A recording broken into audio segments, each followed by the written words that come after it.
Mga kandidatong tututok sa food security at pagpapalawak ng job opportunities, iboboto ng mahigit 90% ng mga botante ayon yan sa isang survey.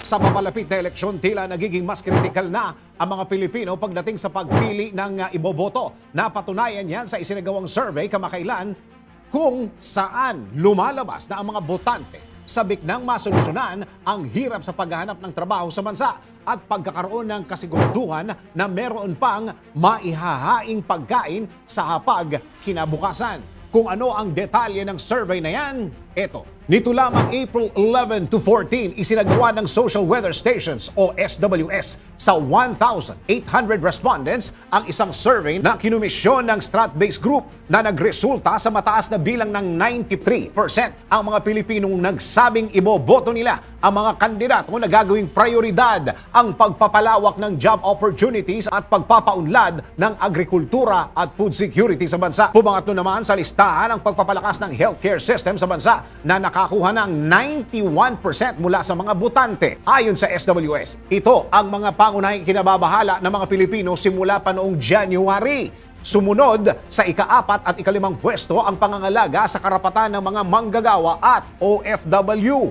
at pagpapababa ng kaso ng poverty at hunger na nakakuha ng 88 at 87%. Sinabi naman ni Strat-Based President Dindo Manhit na hindi na nakakapagtatakang prioridad ng mga Pilipino ang mga nasabing problema sa kabila ng lumalalang inflation sa bansa. Nagpaalala rin si Manhit sa mga botante na maging mapanuri pagdating sa plataporma at mga nagawa ng mga kandidato. Patunay ang mga numero na ito na ang Pilipino ay may kanya-kanyang references at suliranin na kinakaharap araw-araw. Ang pagkakapareho lang ng mga ito ay ang masidhing kagustuhan ng makakita ng pagbabago, progreso at magkaroon ng kasiguraduhan na ang kanilang mga hinaing ay maririnig.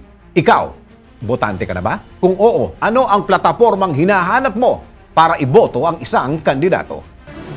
DWIZ Research Report.